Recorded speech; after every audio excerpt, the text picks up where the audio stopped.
President Donald Trump has said that he is pissed off with Vladimir Putin over his approach to a ceasefire with Ukraine. And because of that, he has threatened to levy tariffs on Moscow's oil exports if the Russian leader does not agree to the deal within 1 month. And he said this in a telephone interview with NBC News. And you all might be wondering, where did this change of heart come from? The abrupt change of direction came after Vladimir Putin started to accuse and question the legitimacy of Zelenskyy on Friday. Putin basically attacked Zelenskyy, saying that he isn't legit, and because of that, he can't sign the deal. While appearing on a Russian television show, Putin suggested that Ukraine could be put under a temporary government from the UN. And by doing that, they could organize fresh elections before negotiating a peace deal. Now, that right there has yet again sparked another disagreement between Ukraine and Russia. But President Trump, he's losing his patience now. So in this video, we will go over the current situation and see all of the key points. So make sure you keep watching to the end so that you don't miss anything. To begin, I want to start with a clip of an NBC reporter reporting on what's happening and confirming the phone call that happened on Sunday morning. Watch this. Just hours ago, President Trump called me to tell me he is, quote, pissed off with Russia's President Putin and threatened to impose secondary tariffs on Russia's oil. Quote, if Russia and I are unable to make a deal on stopping the bloodshed in Ukraine, and if I think it was Russia's fault, which it might not be, but if I think it was Russia's fault, I am going to put secondary tariffs on all oil coming out of Russia. Mr. Trump said 25% tariffs on Russian oil could happen any moment and told me he plans to speak with President Putin this week. The president told me, quote, I was very angry, pissed off when Putin started getting into Zelensky's credibility and started talking about new leadership in Ukraine. So in that clip, we can hear American journalist Kristen Welker speaking and confirming the call that she had with President Trump. She says, for quote, exactly what President Trump told her. And what he basically said was that if him and Russia can't get to an agreement about all of the bloodshed happening in Ukraine, and if he thinks it's Russia's fault, he's going to impose a secondary tariff. And this tariff will be on all oil coming out of Russia. And she also included that he said that these tariffs could happen any minute from now. I want to look at GOP Senator Markwayne Mullin reacting to President Trump's statement and the possible tariffs. Let's take a look at this. Senator, and I want to ask you about some of what we discussed. He told me he is, quote, angry and pissed off at Russian President Putin for disparaging Ukrainian President Zelenskyy, saying that's moving in the wrong direction. President Trump saying he feels peace talks are moving in the wrong direction. He's threatening the possibility of secondary tariffs on Russian oil if he feels as though things aren't getting back on track. Would you support tariffs of 25 to 50% on Russian oil? Absolutely. President Trump has been very clear from day one, and even when he was running for campaign or running for office, he was saying he wants to stop the killing. Full stop.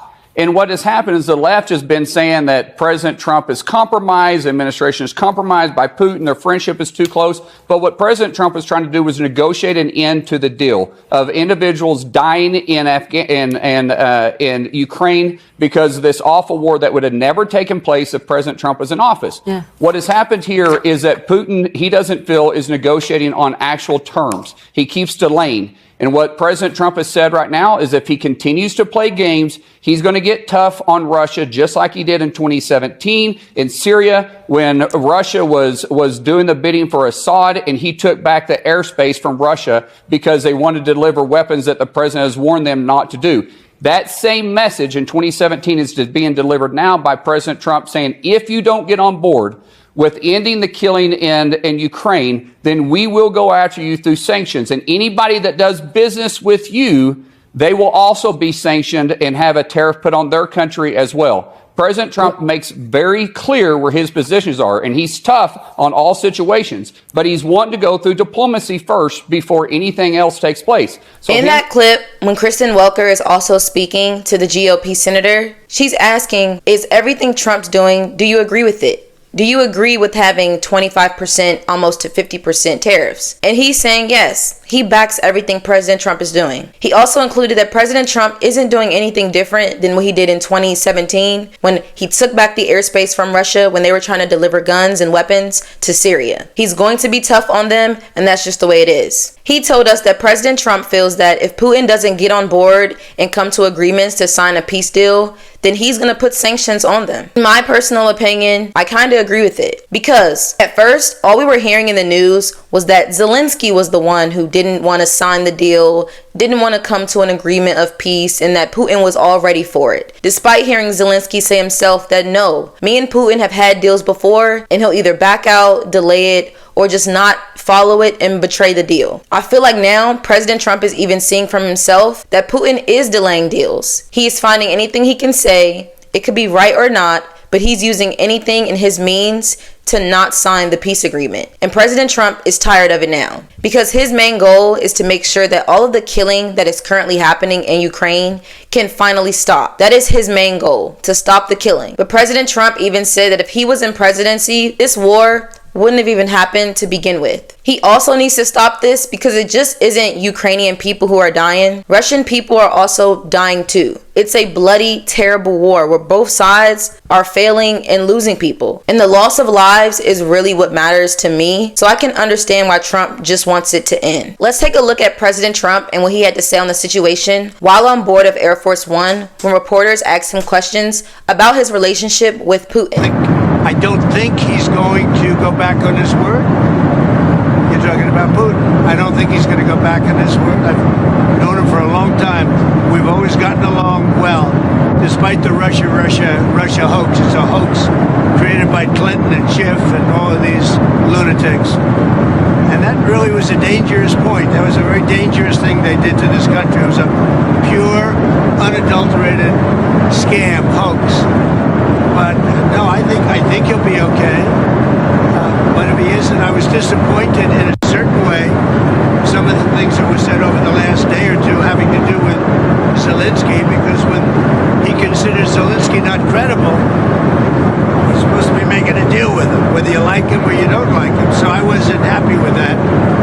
But I think he's going to be good. And I certainly wouldn't want to put secondary tariffs on Russia, but if they were put on, it would not be very good for them. In that clip, President Trump is answering that him and Putin's relationship is okay. They're doing well. He says that him and Putin have known each other for years and that he feel like Putin isn't going to back down on his word or change it, but he has to come to some type of agreement. He also said that yes, as of lately, the last 2 days, he has been disappointed in Putin over things that Putin said about Zelenskyy. That Putin is saying that Zelenskyy isn't credible and that he doesn't understand that because they're supposed to be in the middle of signing a deal. And that if he doesn't sign the deal, he is going to have to put tariffs on him and that wouldn't be good. Trump said that it doesn't matter if you don't like him or not, talking about Zelenskyy, we have to come to an agreement. So, what do you all think? Do you think that President Trump is right and possibly putting secondary tariffs on Russian oil? Do you feel like finally now more eyes are being opened in Trump's administration of seeing how Putin is hard to work with, difficult, and tries to delay deals? And how will this affect the Russian economy and the other countries that also use Russian oil? Let me know down below in the comments, and I'll see you next time on KW Lawaholic.